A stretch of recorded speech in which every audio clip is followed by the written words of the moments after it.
Hello बच्चों, आप देख रहे हैं PMC VTC Hindi channel.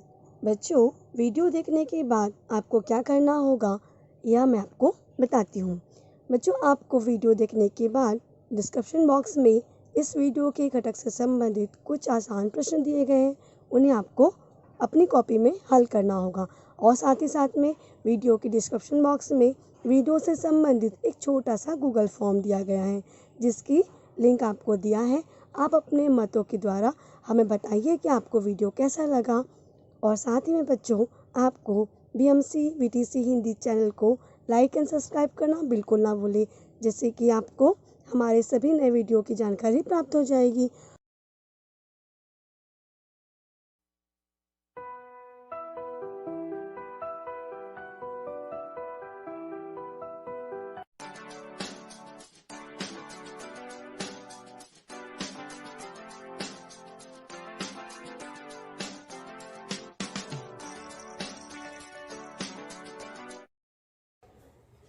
Corona के प्रादुर्भाव के कारण सभी शिक्षण संस्थाएं बंद हैं। फिर भी आप लोग के अध्ययन अध्यापन की व्यवस्था की गई है। बृहन-मुंबई महानगर पालिका ने वर्चुअल ट्रेनिंग सेंटर के माध्यम से आप लोगों की ऑनलाइन क्लासेस चालू रखी हैं। मैं आपकी वर्चुअल ट्रेनिंग सेंटर की मार्गदर्शिका गीता विजय त्रिपाठी। कक्षा 8वीं, विषय हिंदी। बातें प्रेमचंद की। लेखक हैं अवध नारायण मुदगल। बच्चों, प्रेमचंद जी हमारे देश के महान साहित्यकार हैं और इनके जीवन की कुछ घटनाओं पर अवध नारायण जी ने इस पाठ के द्वारा प्रकाश डाला है। यहाँ पर हम अवध नारायण मुदगल जी के जीवन के बारे में जानने जा रहे हैं। इनका जन्म 1933 में आगरा में हुआ, जो कि उत्तर प्रदेश में स्थित है, और इनकी मृत्यु 2015 में नई दिल्ली में हुई।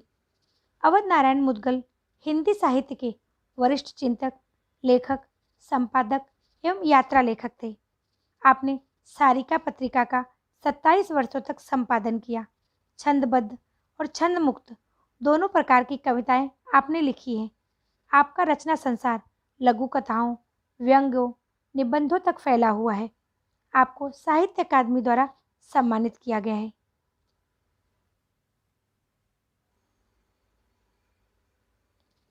गद्य संबंधी यानी इस पाठ के बारे में मुदगल जी बताने जा रहे हैं। प्रस्तुत आलेख में मुदगल जी ने प्रेमचंद के गांव, उनके बचपन, उनके शौक आदि का बड़ा ही मनोहारी वर्णन किया है। प्रेमचंद के बचपन की शरारतें, भोलापन, शौक, माँ की कमी आदि की छाप उनकी रचनाओं में देखने को मिलती है। बच्चों, प्रेमचंद जी के साहित्य को यदि आप पढ़ेंगे, और आप पढ़ना भी जरूर, क्योंकि वो साहित्य का भंडार है। और ये जब कभी आप किसी तकलीफ में रहोगे, दुख में रहोगे, तो आप कोई एक कहानी भी पढ़ोगे तो आपको जीवन जीने का एक संबल मिलेगा। इनकी कहानियाँ इतनी मार्मिक हैं और इतनी दिल को छू लेने वाली हैं कि अगर आप एक बार इन कहानियों को पढ़ेंगे तो बिना पूरी पुस्तक समाप्त किए उठने का मन ही नहीं होगा। तो इनकी कहानियों में ये जो बातें आई हैं वह कहाँ से आई हैं, तो इस पाठ द्वारा हम देखेंगे कि प्रेमचंद जी के जीवन में जो कुछ घटा, कहीं न कहीं वो उनकी कहानियों में मुखर हो उठा है। बच्चों, तुमने अपनी किताबों में प्रेमचंद की मज़ेदार कहानियाँ पढ़ी होंगी। हम तुम्हें बताते हैं कि प्रेमचंद कैसे थे, उनका बचपन कैसा था, उनके बचपन की घटनाओं का असर उनकी कहानियाँ और बड़े बड़े उपन्यासों पर कैसे पड़ा। बच्चों, जो कथाकार होते हैं, लेखककार होते हैं, ऐसा नहीं हो किसी और दुनिया से आते हैं, वो हम में से ही एक होते हैं। और वे उनकी निरीक्षण शक्ति इतनी अच्छी होती है कि वे अपने आसपास घटित घटनाओं का, अपने जीवन में घटित घटनाओं का बारीकी से निरीक्षण करते हैं, और बाद में कहीं न कहीं ये बातें उनकी कहानी में, उनके उपन्यासों में, उनकी कथाओं में हमें देखने को मिलती है। दक्षिण के एक हिंदी प्रेमी थे, नाम था चंद्रहासन। उनके मन में प्रेमचंद के दर्शनों की बड़ी इच्छा थी। एक बार वे काशी आए। प्रेमचंद जी उस दिनों काशी में रहते थे। शाम को वे प्रेमचंद के घर आए। काफ़ी देर बाहर खड़े रहे, कोई नज़र नहीं आया। बेकार खांसने खूंसने का भी कोई नतीजा नहीं निकला। तंग आकर वे दरवाजे पर आए। बच्चों, यहाँ पर एक घटना का जिक्र किया जा रहा है कि दक्षिण के यानी भारत के दक्षिणी क्षेत्र में रहने वाले एक हिंदी प्रेमी थे। उनका नाम था चंद्रहासन और वे चंद्रहासन जी प्रेमचंद जी से मिलना चाहते थे। प्रेमचंद जी एक बहुत बड़े साहित्यकार थे और चंद्रहासन जी के मन में यह इच्छा थी कि वह उनके दर्शन कर लें। इसीलिए वे काशी में उनके घर गए, क्योंकि उस समय प्रेमचंद जी काशी में ही रहते थे। शाम को वे उनसे मिलने गए और उनके घर का पता लगाकर जब वो घर के बाहर खड़े थे, खटखटा रहे थे दरवाज़ा, उन्हें अंदर से कोई जवाब नहीं मिल रहा था। बहुत देर उन्होंने खखारा खासा, लेकिन कोई नतीजा नहीं निकला। तंग आकर उन्होंने सोचा कि मिलना तो मुझे है ही, चलो अब मैं खोए सोए ही दरवाज़ा खोलने का प्रयास करता हूँ। और वे दरवाजे पर आए। कमरे में झांका, अंदर एक आदमी था। वह फर्श पर बैठकर कुछ लिख रहा था। उसके चेहरे पर बड़ी बड़ी मूछें थी। चंद्रहासन ने सोचा, शायद प्रेमचंद जी इस आदमी को बोलकर लिखाते होंगे। उन्होंने आगे बढ़कर कहा, मैं प्रेमचंद जी से मिलना चाहता हूँ। चंद्रशेखर जी आखिर दरवाज़ा खोल के झाँक ही लिए, क्योंकि उन्हें कुछ खटखटाने का जवाब ही नहीं मिल रहा था। उन्होंने देखा अंदर एक आदमी बैठा कुछ लिख रहा है।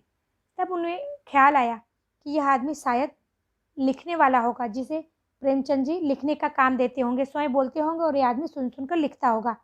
और आगे बढ़कर उन्होंने उस आदमी से पूछा कि क्या मैं प्रेमचंद जी से मिल सकता हूँ।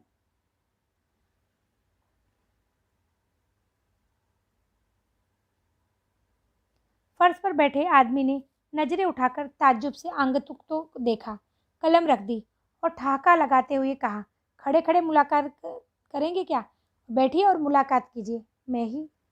बच्चों, वह आदमी पहचान नहीं पाया कि फर्श पर बैठकर लिखने वाला व्यक्ति प्रेमचंद जी ही हैं। और प्रेमचंद जी ने जब उनसे सुना कि वह कह रहा था कि मुझे प्रेमचंद जी से मिलना है, तो प्रेमचंद जी हंस पड़े और बोले, आप खड़े खड़े मिलोगे? आइए बैठिए और मुझसे मुलाकात कीजिए। मैं ही प्रेमचंद हूँ। प्रेमचंद जी से ऐसी ही एक मुलाकात बस्ती निवासी ताराशंकर नासाद ने की थी। उन दिनों प्रेमचंद जी लखनऊ के अमीनुद्दौला पार्क के सामने रहते थे। नासाद साहब उनसे मिलने लखनऊ आए। अमीनुद्दौला पार्क के पास उन्हें एक आदमी मिला। उस आदमी ने कहा, चलिए मैं आपको उनसे मिला दूंगा। ऐसे ही एक बस्ती निवासी ताराशंकर जी थे, जिनका उपनाम नासाद है, और वे प्रेमचंद जी से मिलना चाहते थे। और जब वे उनके घर के पास लखनऊ में गए, तो उन्हें रास्ते में एक आदमी मिला और उसने कहा कि आपको अगर प्रेमचंद जी से मिलना है तो चलिए मैं आपको मिलवा देता हूँ। वह आदमी आगे आगे चला और नासाद साहब पीछे पीछे। मकान में पहुंचकर उस आदमी ने नासाद को बैठने के लिए कहा और अंदर चला गया। जरा देर बाद वह कुर्ता पहनकर निकला और बोला, अब आप प्रेमचंद से बातें कर रहे हैं। बच्चों, प्रेमचंद जी थोड़े हंसी मजाकी भी थे। उस आदमी को जब वो अपने घर तक लाए तो उसे ये पता नहीं चलने दिया कि वे ही प्रेमचंद हैं। वे उस आदमी को घर तक लाए, उसे अपने घर में बिठाया और फिर अंदर चले गए और कुर्ता पहनकर आ गए और फिर कहा, चलो अब मिलो मुझसे, मैं ही प्रेमचंद हूँ। ऐसी छोटी छोटी घटनाएं उनके जीवन में घटित होती रही हैं।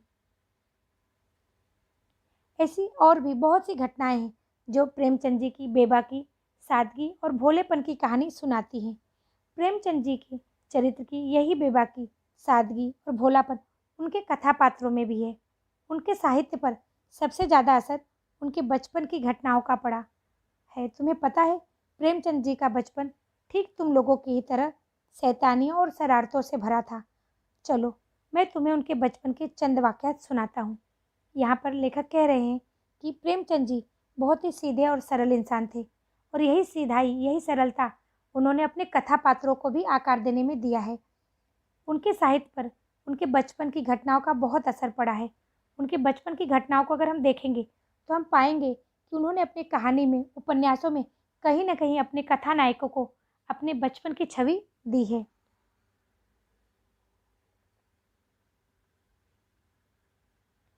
जब तुम बनारस से आजमगढ़ जाने वाली सड़क पर चलोगे तो शहर से करीब 4 मील के फासले पर एक गांव पड़ता है, लमही। यह छोटा सा गांव है। इसमें सभी जातियों के 35-40 घर हैं। यही इस गांव की आबादी है। इसी गांव में मुंशी अजायब लाल के घर प्रेमचंद जी का जन्म हुआ। बच्चों, यहाँ पर लेखक ने प्रेमचंद जी के जन्म के बारे में बताया है कि बनारस से आजमगढ़ जाने की तरफ एक रास्ता है जहाँ पर एक गांव है जिसका नाम है लमही। वह बहुत छोटा सा गांव है, सिर्फ 35-40 घर हैं उसमें, और वहीं पर मुंशी अजायब लाल के घर प्रेमचंद जी का जन्म हुआ।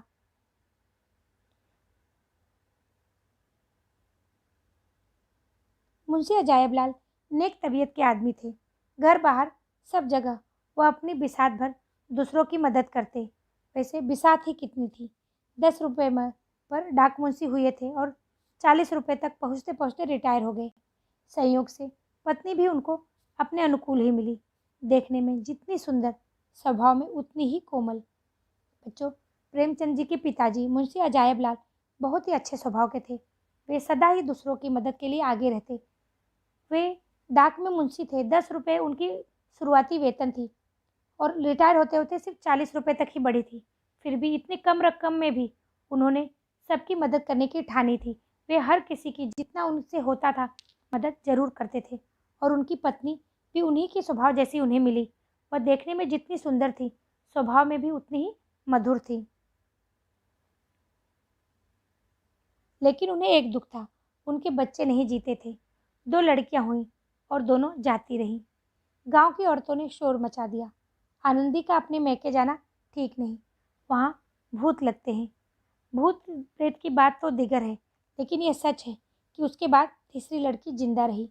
उसका नाम सुग्गी था। बच्चों, दोनों अजायब लाल और आनंदी दोनों ही बहुत अच्छे स्वभाव के थे। वे बहुत सुखी जीवन जी रहे थे। बस एक ही दुख था उन्हें कि उनके बच्चे जीते नहीं थे। उन्हें 2 लड़कियां हुई और दोनों जाती रहीं, यानी दोनों गुजर गई। तब गांव में औरतों ने शोर मचा दिया। यह अंधविश्वास गांव में है कि अगर कहीं रहने पर अगर बच्चे नहीं जी रहे तो इसका मतलब ज़रूर कुछ न कुछ साया है। तो औरतों ने यही शोर मचा दिया कि आनंदी का मैके जाना ठीक नहीं, वहाँ जाने पर उसे भूत प्रेत लग जाते हैं। भूत प्रेत की बात तो अलग है, यहाँ लेखक कह रहे हैं वह पता नहीं सच है भी कि नहीं। यह घटना कोरी अंधविश्वास ही होगी, लेकिन यह सच है कि उसके बाद उनकी तीसरी बच्ची जिंदा रही, जिसका नाम उन्होंने प्यार से सुग्गी रखा। उसके 6-7 साल बाद शनिवार के दिन 31 जुलाई 1880 को प्रेमचंद जी का जन्म हुआ। पिता ने इनका नाम धनपत और ताऊ ने नवाब रखा। नवाब में माँ के प्राण बसते थे। बच्चों, 1880 में 31 जुलाई 1880 के दिन प्रेमचंद जी का जन्म हुआ और उनके पिताजी ने उनका नाम प्यार से धनपत रखा और ताऊ ने नवाब। उनकी माँ उन्हें बहुत प्यार करती थी और उनकी माँ के प्राण उनके अंदर बसते थे। प्रेमचंद माँ के बेहद लाडले थे। शरारत कहिए या चूहल उनकी घुट्टी में पड़ी थी। बच्चों, घुट्टी वह शब्द होती है जो छोटे बच्चों को जब वे पैदा होते हैं तो उनको रोज पाचन के लिए दी जाती थी। तो कहते हैं जो चीज़ें घुट्टी में पड़ जाती हैं, जो व्यक्ति घुट्टी में जो जो चीज़ खा लेता है वह जिंदगी भर उसी में रम जाता है और वह पचा लेता है।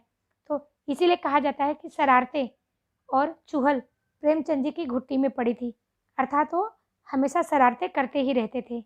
आए दिन शरारतें करते रहते और घर पर उल्हाना पहुंचता रहता। वो शरारत कर करके लोगों को सता देते और लोग उल्हाना लेकर उनके घर पर पहुंचे रहते। फसल के दिनों में किसी के खेत में घुसकर ऊख तोड़ लेना, मटर उखाड़ लाना रोज की बात थी। इसके लिए खेत वालों की गालियां भी खानी पड़ती, लेकिन लगता है कि उन गालियों से ऊख और मीठी और मटर और मुलायम हो जाती। उल्हाने होते, घर में डांट फटकार भी पड़ती, लेकिन 1-2 रोज में फिर वही ढंग। बच्चों, खेती के समय जब खेत में गन्ने आदि अर्थात ऊख, यहाँ पर गांव की भाषा में उसे कहा जा रहा है ऊख, जब गन्ने की फसल तैयार होती तो दूसरों की फसलों में से गन्ने तोड़ लाना, उनकी मटर उखाड़ के खा लेना, यह रोज की बात थी। इसके लिए जो खेत का मालिक है उन्हें डांटता भी और गालियां भी देता, लेकिन यह बातें उन्हें कुछ परवाह ही नहीं थी इन बातों की। उन्हें लगता कि गालियों से ऊख और मीठी हो गई है और मटर और मुलायम। रोज रोज उनको डांट फटकार पड़ती, घर में भी डांटते उनके माँ पिताजी, लेकिन उन्हें ऐसा लगता कि ये सब तो रोज की बात है, इससे कोई फर्क नहीं पड़ता। 1-2 रोज वह अपने माँ बाप की बात मान भी लेते, लेकिन दूसरे दिन फिर वही रंग ढंग। ढेला चलाने में भी नवाब बड़े तेज और उस्ताद थे। टिकोरे पेड़ में आते और उनकी चांदमारी शुरू हो जाती। ऐसा ताक कर निशाना मारते कि 2-3 ढेलाओं में ही आम जमीन पर। पेड़ का रखवाला चिल्लाता ही रह जाता और नवाब की मंडली आम बीन बटोरकर 9-11 हो जाती। वह लड़कों के सरताज थे। बच्चे यहाँ पे कहा जा रहा है कि ढेला चलाने यानी पत्थर फेंकने में भी नवाब प्रेमचंद जी बहुत तेज थे। टिकोरे, जब आम का जो फल लगता है कच्चा छोटा ही रहता है तो उसे टिकोरा कहा जाता है, तो उसको ढेला मार के बच्चे गांव में तोड़ते हैं। तो यह ढेला चलाने में नवाब बहुत उस्ताद थे। वे इतना निशाना ताक कर ढेला चलाते कि 2-3 ही ढेलों में आम नीचे गिर पड़ता और पेड़ का जो रखवाला था वह चिल्लाने लगता, लेकिन नवाब और उनके साथी जल्दी जल्दी बीन बटोर कर आम 9-2-11 होते यानी भाग जाते। वे लड़कों के सरताज थे यानी सभी लड़के उन्हें अपना सरताज, अपना सरदार मानते थे। आज भी लोग बखान करते हैं। गुल्ली डंडे में भी माहिर। एक टोल लगा और गुल्ली वह गई करीब 100-150 गज दूर। बच्चों, जिस तरह आज हम देखते हैं गली गली में क्रिकेट के खेल खेले जाते हैं, वैसे गांव में गिल्ली डंडा खेला जाता था। तो गिल्ली डंडे के खेल में भी प्रेमचंद जी बहुत माहिर थे। ऐसा टोल लगाते कि गिल्ली 100-150 गज दूर जाके गिरती। बचपन में मिले कजाकी की याद उन्हें कभी नहीं भूली। उन दिनों उनके पिता आजमगढ़ की तहसील में थे। नवाब पिता के पास थे। डाकिया कजाकी बड़ा ही हंसमुख और जिंदा दिल था। वह रोज शाम को डाक का थैला लेकर आता, रात भर रहता और सवेरे डाक लेकर चला जाता। ज्यों ही शाम के 4 बजते, नवाब सड़क पर खड़े होकर कजाकी का इंतजार करते। थोड़ी ही देर में कजाकी कंधे पर बल्लम रखे उसकी झुनझुनी बजाता दिखाई देता। बच्चों, यहाँ पर एक पात्र जो उनके जीवन में आया था, कजाकी एक डाकिया, उसका वर्णन किया गया है। वह बड़ा ही हंसमुख और जिंदा दिल था। बच्चों से उसे बहुत प्यार था। वह जब रोज डाकिया लेने अपना डाक का थैला लेने आता, रात भर वहीं रहता उन्हीं के पास और सवेरे सबकी डाक लेके चला जाता। शाम को डाक जब लेने वह 4 बजे तक आता तो नवाब सड़क पर खड़े उसका इंतजार करते रहते और जो कजाकी वह बल्लम रखे यानी भाला रखे झुनझुनी बजाता हुआ दिखाई देता। जैसे ही वह उन्हें दिखाई देता वह दौड़ने लगता। वह भी उसकी ओर दौड़ लगा देते और अगले पल कजाकी का कंधा नवाब का सिंहासन बन जाता। वे अपने आप को हवा के घोड़े में महसूस करते। बच्चे, कजाकी भी प्रेमचंद जी से बहुत प्यार करता था। जैसे ही वह देखता कि नवाब उसके इंतजार में राह पे खड़े हैं, वह दौड़ कर आता और प्रेमचंद जी भी उसकी तरफ दौड़ लगा देते और थोड़े ही देर में कजाकी के कंधे पर नवाब चढ़ बैठते, मानो जैसे उनका सिंहासन हो और ऐसा लगता उस कंधे पर बैठकर कि वे हवा के घोड़े पर सवार हैं। डाक का थैला रखकर वह बच्चों के साथ किसी मैदान में निकल जाता, उनके साथ खेलता, बिरहे सुनाता, कहानियाँ सुनाता। उसे चोरी, डाके, मारपीट और भूत प्रेत की सैकड़ों कहानियाँ याद थी। बच्चों, डाक का थैला रखकर कजाकी बच्चों के साथ घूमने निकल जाता। वह उनके साथ खेलता और बिरहा एक लोक संगीत होता है, एक लोक गीत का एक प्रकार होता है। तो यह गीत भी वह बच्चों को सुनाता, छोटी छोटी ढेर सारी कहानियाँ सुनाता। उसकी कहानी में चोरी, डाके, मारपीट और भूत प्रेत ऐसी अलग अलग बातें होती। उसकी कहानियों में चोर और डाकू सच्चे योद्धा थे जो लूटकर दीन दुखी प्राणियों का पालन करते थे। नवाब को उसकी कहानियों में ही सबसे ज़्यादा मजा आता था। वे किस्से उनके अंदर भविष्य के कहानीकार का बीज रोप रहे थे।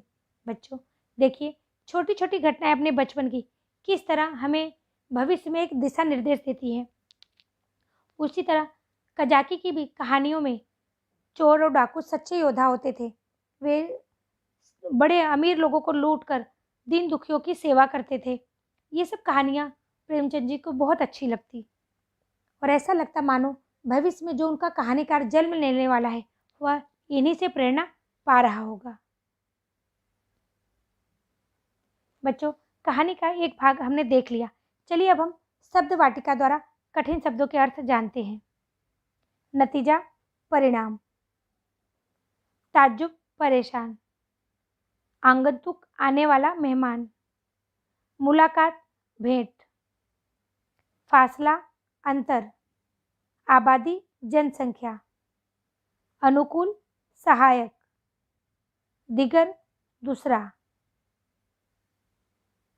ताऊ पिताजी के बड़े भाई, चहल ठिठोली। बच्चों हमने कठिन शब्द तो देख लिए, चलिए कुछ स्वाध्याय के प्रश्न हल करते हैं। उचित जोड़ियां मिलाओ। यहाँ पर अ और ब इस प्रकार का दो सूची दी गई है और इन अ और ब में से शब्दों को हमको जोड़ी मिलाकर उत्तर में दिखाया गया है। जैसे दक्षिण के हिंदी प्रेमी, इनके लिए सामने शब्द दिया था ताराशंकर, लेकिन वह गलत था। सही जोड़ी आएगी चंद्रहासन। दक्षिण के हिंदी प्रेमी थे चंद्रहासन। उसी प्रकार बस्ती निवासी, यहाँ पर दिया है चंद्रहासन, लेकिन सही उत्तर होगा ताराशंकर। अमीनुद्दौला पार्क नाम दिया है नाशाद, लेकिन यह पार्क कहाँ है? लखनऊ में, तो सही उत्तर होगा लखनऊ। अब अंतिम है ताराशंकर का उपनाम, यहाँ पर दिया है लखनऊ, जो कि गलत है। सही उत्तर आएगा नाशाद। बच्चों आपने देखा होगा अभी जोड़ियां मिलाओ में दक्षिण प्रेमी चंद्रहासन, बस्ती निवासी ताराशंकर, अमीनुद्दौला पार्क लखनऊ और ताराशंकर का उपनाम नाशाद, इस प्रकार का उत्तर आएगा। चलिए अब आगे बढ़ते हैं। मुहावरे। 9 2 11 हो जाना, भाग जाना, हवा के घोड़े पर सवार होना, कल्पना करना, ठाका लगाना, जोर से हंसना। एक वाक्य में उत्तर दो। चलिए अब हम प्रश्न का हल करते हैं इस पाठ के आधार पर। पाठ का जितना भाग हमने पढ़ा अभी, उसके आधार पर हमको उत्तर देना है। चंद्रहासन प्रेमचंद जी से कहाँ मिलने आए? चंद्रहासन प्रेमचंद से मिलने काशी आए। काशी के घर पर बैठे प्रेमचंद क्या कर रहे थे? काशी के घर पर बैठे प्रेमचंद लिख रहे थे। प्रेमचंद के साहित्य पर सबसे अधिक असर किसका पड़ा? प्रेमचंद के साहित्य पर सबसे अधिक असर उनके बचपन की घटनाओं का पड़ा। बच्चों ये छोटे छोटे एक एक वाक्य प्रश्न हैं और इनका उत्तर बहुत ही सरल है। और अगर आप ध्यान से पाठ आपने सुना है और अभी आप पाठ सुन ही रहे हो और इसके बाद आप पाठ पढ़ भी लोगे, तो आपको इन शब्दों का उत्तर स्वयं ही मिल जाएगा। यहाँ पर हल करके दिखाया गया है और ऐसे छोटे ही छोटे प्रश्न निर्माण किए गए हैं। प्रेमचंद जी का बचपन किससे भरा था? प्रेमचंद का बचपन शैतानियों और शरारतों से भरा था। कच्चे आम को क्या कहा जाता है? कच्चे आम को टिकोरा कहा जाता है। गांव की औरतों ने क्या शोर मचा दिया? गांव की औरतों ने शोर मचा दिया कि आनंदी का मैके जाना ठीक नहीं, वहां भूत लगते हैं। 4 बजते ही नवाब सड़क पर किसका इंतजार करते? 4 बजते ही नवाब सड़क पर कजाकी का इंतजार करते। किसका कंधा नवाब का सिंहासन बन जाता? कजाकी का कंधा नवाब का सिंहासन बन जाता। प्रेमचंद जी की माँ का स्वभाव कैसा था? प्रेमचंद की माँ का स्वभाव बड़ा ही कोमल था।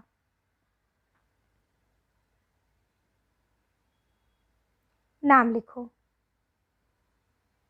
प्रेमचंद, अब इनकी माता जी आनंदी। प्रेमचंद जी के पिताजी का नाम अजायब लाल। प्रेमचंद जी की बहन का नाम सुग्गी। बच्चों यहाँ पर हमने प्रेमचंद जी के जो निकटवर्ती रिश्तेदार हैं, उनके माताजी, उनके पिताजी और उनकी बहन, इनके नामों को जान लिया। कजाकी को किन की कहानियां याद थी? चोरी, डाके, मारपीट और भूत प्रेत, इनकी कहानियां कजाकी को याद थी। बच्चों एक बार वीडियो देखने के बाद कभी कभी कुछ अंश समझ में नहीं आते, इसीलिए आप वीडियो को बार बार देखिए। और अगर यह वीडियो आपको पसंद आया हो तो इसे लाइक कीजिए, शेयर कीजिए और सब्सक्राइब कीजिए, ताकि इस तरह के वीडियो के नोटिफिकेशन आपको मिलते रहें। धन्यवाद।